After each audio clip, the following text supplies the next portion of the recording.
Nitrogen की जो covalency होती है वो मैक्सिमम 4 ही हो सकती है। कोवेलेंसी क्या होता है? कोवेलेंसी मीन्स मैक्सिमम कितने नंबर ऑफ कोवेलेंट बॉन्ड किसी कंपाउंड में है, उसको हम लोग क्या बोलते हैं? कोवेलेंसी। तो नाइट्रोजन की जो कोवेलेंसी है, nitrogen is restricted to a maximum covalency of 4।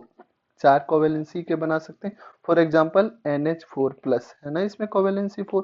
अगर NH3 की बात करें तो इसमें कोवेलेंसी कितना है? 3। इसमें कोवेलेंसी कितना है? 4। तो नाइट्रोजन अपनी कोवेलेंसी को मैक्सिमम 4 तक कर सकता है, लेकिन हैवियर एलिमेंट मतलब इसके नीचे और बाकी जो है, जैसे फास्फोरस, PCl5, 5 होते हैं ना इसके, है ना, S3। और हम देखें जैसे ये एंटीमनी SbF5, ये 5 के बनाते हैं, मैक्सिमम 5 तक बढ़ा सकते हैं। ठीक है। PCl6 माइनस, ये भी बनता है। ठीक है, तुम लोगों ने पढ़ा भी होगा cationic part anionic part PCl5 solid का।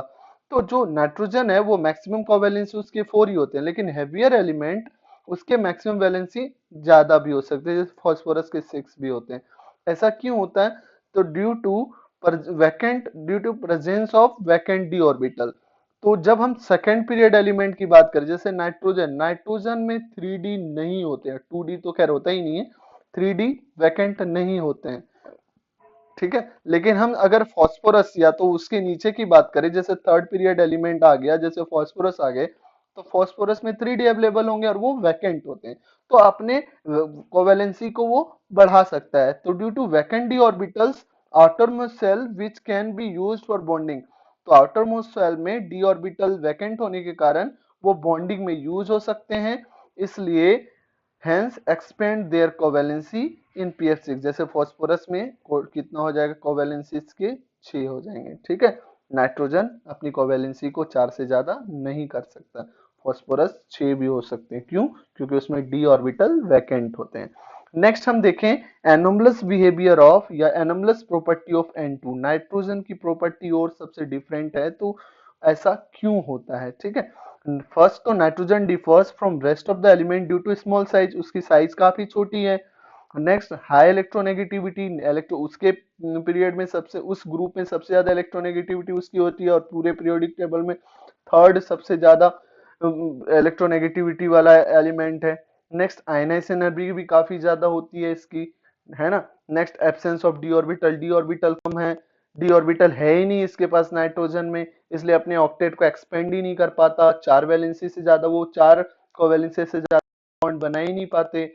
N2 has unique ability to form p-pi bond with itself with and with other elements। तो खुद के साथ भी वो p-pi बॉन्ड फॉर्मेशन कर सकता है, जैसे N2 में करता है N ट्रिपल बॉन्ड N, तो 2 p-pi बॉन्ड है ना इसके पास। ठीक है, और दूसरे एलिमेंट के साथ भी कर लेता है, जैसे NO2 में ऑक्सीजन के साथ p-pi बॉन्ड बना लेते हैं। ठीक है, heavier element don't form p-pi bond, p-pi bond वो नहीं बना पाते। क्यों नहीं? As their atomic orbitals are so large and diffuse, बड़े साइज के होते हैं, जिसके कारण पाई ऑर्बिटल्स बनने के कारण ये इफेक्टिव ओवरलैपिंग, इसके साइडवेज इफेक्टिव ओवरलैपिंग नहीं हो पाते डिफ्यूज साइज होने के कारण। इसलिए क्या होता है, वो p-pi बॉन्ड ज्यादातर नहीं बनाते हैं हेवियर एलिमेंट्स। ठीक है, nitrogen exist as diatomic molecule, जैसे N triple bond N diatomic molecule है, ट्रिपल बॉन्ड से जुड़े रहते हैं दो नाइट्रोजन। लेकिन फास्फोरस, आर्सेनिक, एंटीमनी ये सारे सिंगल बॉन्ड फॉर्मेशन करते हैं, जैसे PP, SAS, SB, SP। लेकिन जो बिस्मथ होता है उसकी डायट एटोमिसिटी 1 होती है, एटोमिसिटी उसके 2 नहीं होते हैं, या तो जो भी ये मोनो एटॉमिक होता है। और इसमें कौन से बॉन्ड पाए जाते हैं? इसमें बिस्मथ तो मेटल है, और मेटल में कौन से टाइप की बॉन्डिंग होती है? मेटेलिक बॉन्डिंग होती है इसमें, है ना, मेटेलिक बॉन्डिंग होती है बिस्मथ में। नेक्स्ट हम देखें, since NN bond is weaker than N single bond N, जो यहाँ पे वो वीकर होगा PP बॉन्ड से। क्यों ऐसा होगा? अगर नाइट्रोजन एक बॉन्ड बना रहा है तो इसके आउटर मोस्ट में टोटल 5 इलेक्ट्रॉन होते हैं ना, तो 5 इलेक्ट्रॉन में अगर इसने एक बॉन्ड बना लिया तो दोनों के पास दो दो लोन पेयर होंगे।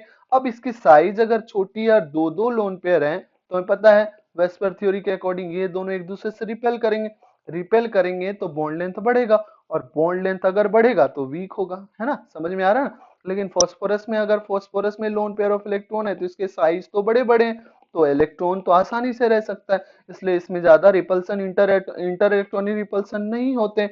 ठीक है, नॉन बॉन्डिंग इलेक्ट्रॉन्स के बीच, इसलिए इसके बॉन्ड लेंथ स्मॉल होते हैं। समझ में आ रहा है? अगर बॉन्ड लेंथ स्मॉल होगा तो उसके बॉन्ड स्ट्रेंथ ज्यादा होगा। हमें पता है ना, bond length is inversely proportional to bond strength, है ना पता? ठीक है, next, nitrogen can't form p pi d pi bond. Nitrogen p pi d pi bond नहीं बना सकते हैं, लेकिन हैवियर एलिमेंट बना सकते हैं।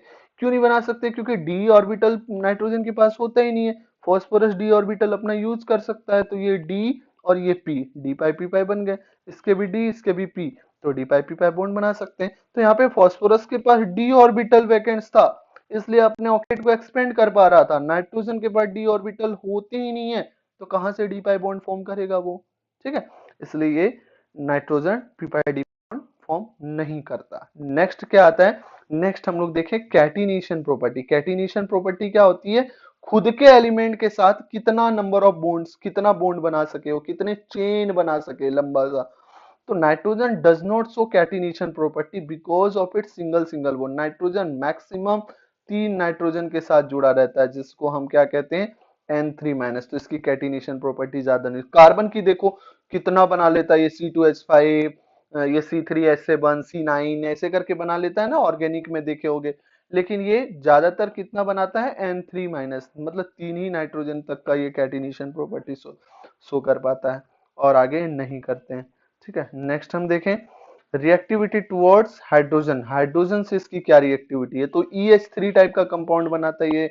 EH3 जैसे बोले हम NH3, PH3, SbH3, ASH3, ये सारे कंपाउंड। तो E for element, H for hydrogen, तो EH3 टाइप कंपाउंड बनाते हैं।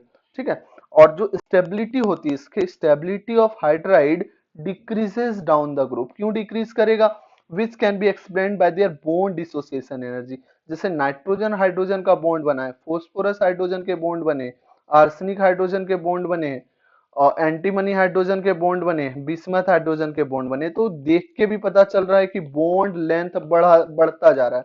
अगर बॉन्ड लेंथ बढ़ेंगे तो बॉन्ड स्ट्रेंथ क्या हो जाएगा? घटेगा। तो बॉन्ड डिसोसिएशन एनर्जी इसके सबसे कम होंगे, इसलिए क्या होगा? ये टूट जाएगा। तो हाइड्राइड का जो हम स्टेबिलिटी की बात करें, तो हाइड्राइड की स्टेबिलिटी डिक्रीज होंगे डाउन द ग्रुप। क्यों? क्योंकि उसके बॉन्ड डिसोसिएशन एनर्जी काफी कम हो जाएंगे, बॉन्ड लेंथ बड़ा हो जाएगा। समझ में आ रहा है ना?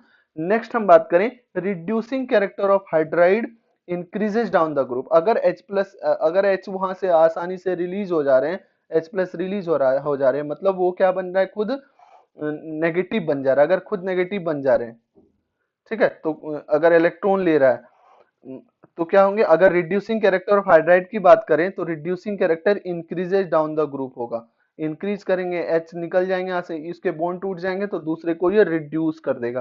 तो बेसिसिटी, अब basicity decreases down the group. अब यहाँ बेसिसिटी, कौन सी बेसिसिटी की बात हो रही है? तो सबके पास एक एक लोन पेयर प्रेजेंट होता है ना।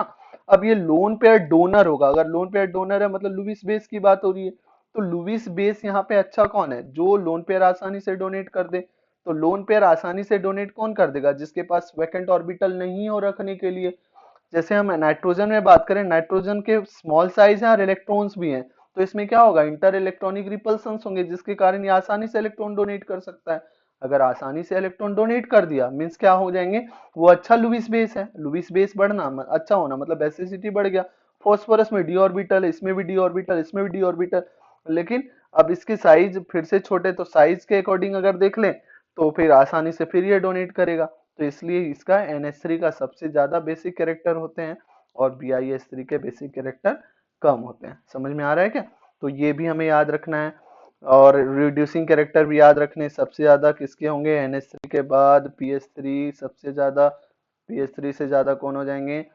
ASH3, फिर SbH3, फिर बिस्मथ का हाइड्राइड। तो ये ऑर्डर भी हमें याद रखना है। ठीक है, नेक्स्ट हम देखें रिएक्टिविटी टुवर्ड ऑक्सीजन। अब ये जो नाइट्रोजन के फैमिली वाले एलिमेंट्स हैं, वो ऑक्सीजन के साथ किस टाइप के कंपाउंड बनाते हैं? तो या तो E2O3 टाइप या तो E2O5 टाइप, है ना। E2O3 टाइप बनाएंगे या तो E2O5 टाइप कंपाउंड बनाएंगे, है ना। जैसे E2O3 टाइप बोले तो N2O3, P2O3, है ना। जैसे E2O5 बोले तो P2O5 है ना, N2O5, तो ये सारे कंपाउंड्स बनाते हैं। अब एसिडिटी की बात करें तो हमें पता है नॉन मेटल के जो ऑक्साइड होते हैं वो एसिडिक नेचर के होते हैं। क्यों होते हैं? उसको पानी में डालो एसिड बना लेगा वो। इसलिए हम क्या बोलते हैं कि जो नॉन मेटल के ऑक्साइड्स होते हैं वो एसिडिक होते हैं, और जो मेटल के ऑक्साइड होते हैं वो बेसिक नेचर के होते हैं। तो अगर हम डाउन द ग्रुप जाएंगे तो मेटेलिक कैरेक्टर क्या होगा बेटा? मेटेलिक कैरेक्टर बढ़ेगा। अगर मेटेलिक कैरेक्टर बढ़ेंगे तो ऑक्साइड उसके तो क्या होते हैं? बेसिक होते हैं। इसलिए डाउन द ग्रुप क्या होंगे? एसिडिक कैरेक्टर घटेगा। बिस्मथ क्या हो जाएगा? बिस्मथ तो मेटल है, तो मेटल के ऑक्साइड्स क्या हो जाएंगे बेटा? मेटल के ऑक्साइड हो जाएंगे हमारे बेसिक नेचर के। ठीक है। और अगर ये एसिडिटी की बात करें तो किसकी एसिडिटी ज्यादा होगी E2 3 और E2 5 में? तो जिसका ऑक्सीडेशन स्टेट, अगर ऑक्सीडेशन स्टेट इंक्रीज कर रहा है तो एसिडिटी भी इंक्रीज करेगा। तो यहाँ पे ऑक्सीडेशन स्टेट कितने आ जाएंगे? +5, और यहाँ पे कितने आ जाएंगे? +3। तो ऑक्सीडेशन स्टेट इसका ज्यादा, इसलिए E2O3 वाले का E2O5 वाले का एसिडिटी ज्यादा होगा। अगर हम E2O3 के लिए बात करें तो नाइट्रोजन और फास्फोरस जो क्या है? नॉन मेटल, ये तो एसिडिक होंगे, लेकिन आर्सेनिक और एंटीमनी ये क्या है? ये हमारे मेटेलोइड्स हैं। तो इसके जो ऑक्साइड होंगे वो एम्फोटेरिक होंगे। एम्फोटेरिक मतलब जो एसिड की तरह भी बिहेव करे और जो बेस की तरह भी बिहेव करे, तो दोनों की तरह बिहेव करता है ये। ठीक है। और बिस्मथ, बिस्मथ तो हमारा मेटल था, तो मेटल के ऑक्साइड क्या होते हैं? बेसिक नेचर के होते हैं। तो याद रहेगा ये कौन से थे? E2O3 की अगर बात करें तो नाइट्रोजन और फास्फोरस के ऑक्साइड्स जो होंगे वो एसिड होंगे, और आर्सेनिक और एंटीमनी क्या है? मेटलोइड्स हैं, तो उसके ऑक्साइड्स क्या होंगे? एम्फोटेरिक होंगे। और बिस्मथ जो कि मेटल है, और मेटल के ऑक्साइड्स क्या होंगे? बेसिक होंगे। अगर E2O3 और E2O5 में बात करें तो एसिडिक कैरेक्टर किसका ज्यादा होगा? जिसका ऑक्सीडेशन स्टेट ज्यादा होंगे, मतलब E2O5 की ऑक्सीडेशन स्टेट ज्यादा होगी, तो एसिडिटी भी उसकी ज्यादा होगी। नेक्स्ट हम बात करें रिएक्टिविटी टुवर्ड्स हैलोजन। अगर हैलोजन से उसकी क्या रिएक्टिविटी है वो हम देखें, तो हैलोजन से रिएक्शन करके कौन कौन से कंपाउंड बना सकते हैं? EX3, जैसे हम बात करें NCl3, NF3 है ना, NF3 में जनरली बनता है, जैसे PCl3, PCl5, तो ये सारे जो कंपाउंड्स बनेंगे तो हैलोजन से ये सारे कंपाउंड बनाएंगे। तो नाइट्रोजन कभी भी EX5 नहीं बना सकता। क्यों नहीं बना सकता? क्योंकि इसके पास vacant d orbital due to absence of vacant d orbital, है ना बेटा? Absence of vacant d orbital होने के कारण ऑर्बिटल है इसके पास, इसलिए अपने ऑक्सीडेशन स्टेट को बढ़ा नहीं सकता, या तो हम बोल सकते हैं अपने ऑक्टेट को एक्सपेंड नहीं कर सकता। इसलिए ये मैक्सिमम 4 वैलेंसी के बनाते हैं। अगर एक लोन पेयर है तो मैक्सिमम 3 वैलेंसी बनाएगा, और ये EX5 टाइप का कंपाउंड बनाता है। EX3 टाइप का कंपाउंड बनाता है, EX5 नहीं बनते हैं। ठीक है।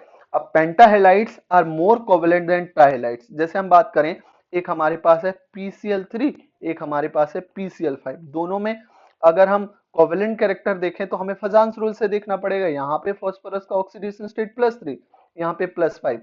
अगर केटायन के पास चार्ज बढ़ता है, केटायन के पास चार्ज बढ़ेगा तो पोलराइजिबिलिटी बढ़ेगा, है ना? पोलराइजेशन बढ़ेगा। अगर पोलराइजेशन बढ़ेगा तो कोवेलेंट कैरेक्टर बढ़ेगा। इसलिए पेंटाहेलाइड्स क्या होते हैं? ज्यादा कोवेलेंट होते हैं ट्राइहेलाइड से। ठीक है। याद रखना है पेंटाहेलाइड्स क्यों होते हैं। फजान्स रूल में हमने पढ़ा था कि अगर ऑक्सीडेशन स्टेट केटायंस के बढ़ते हैं, केटायंस के ऑक्सीडेशन स्टेट बढ़ेंगे तो चार्ज डेंसिटी बढ़ेगा।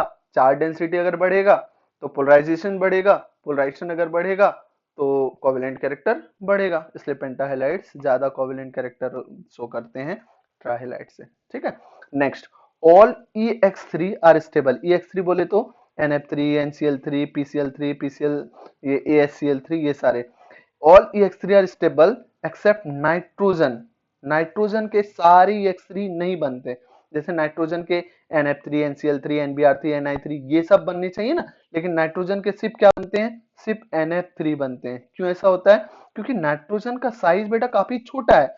अब इस छोटे साइज में छोटा ही एलिमेंट आ सकता है ना, इसलिए नाइट्रोजन सिर्फ छोटे एलिमेंट मतलब फ्लोरीन के साथ ही कंपाउंड बनाता है। नाइट्रोजन के पास अगर क्लोरीन आ गया, क्लोरीन तो खुद बड़े बड़े हैं तो इतना जगह नहीं मिल पाता इसको, जो इसके साथ कंपाउंड स्टेरिक हिंड्रेंस बढ़ जाता है। इसलिए क्या होता है? वो सब एग्जिस्ट नहीं कर पाते, तो NF3 सिर्फ बनता है।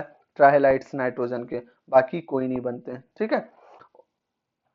अब बाकी सारे EX3 बनाएंगे, जैसे फास्फोरस, फास्फोरस I3 में अगर फास्फोरस PCl3 भी बनाएगा, PF3 भी बनाएगा, PBr3 भी बनाएगा, PI3 भी बनाएगा, ठीक है। नेक्स्ट, अब अगर हम EX5 टाइप में बात करें तो फास्फोरस EI5 गैस स्टेट में नहीं बनाता, क्यों? फिर से आयोडीन की साइज बड़ी हो जाएगी, तो बड़ी हो जाने के कारण वो स्टेरिक हिंड्रेंस होगा, वो एग्जिस्ट नहीं कर पाता, ठीक है। नेक्स्ट हम देखें रिएक्टिविटी टुवर्ड्स मेटल। अब मेटल के साथ क्या उनकी रिएक्टिविटी है, तो अगर मेटल मेटल का इससे रिएक्शन करवा रहे, मेटल तो हमेशा पॉजिटिव बनने चाहेंगे, तो इनको क्या बनना पड़ेगा, नेगेटिव बनना पड़ेगा, तो ये नेगेटिव में -3 ऑक्सीडेशन स्टेट में एग्जिबिट करते हैं। जैसे कैल्शियम के नाइट्राइड की बात करें तो कैल्शियम नाइट्राइड बनता है, कैल्शियम फॉस्फाइड बनते हैं, कैल्शियम मैग्नीशियम और बिस्मथ के बनते हैं, फिर जिंक और एंटीमनी के बनते हैं, ठीक है। तो ये हमें याद रखने हैं, जिंक और एंटीमनी के साथ बनते हैं, मैग्नीशियम बिस्मथ के साथ कैल्शियम नाइट्राइड और कैल्शियम फॉस्फाइड, ठीक है। नेक्स्ट हम लोग देखें some important compounds of nitrogen, जिसमें पहला हम लोग देखेंगे N2 कंपाउंड्स कैसे बनेंगे, क्या इनकी प्रॉपर्टीज होगी, कहाँ इनका यूज होगा, तो ये सब चीजें हम लोग देखेंगे, ठीक है।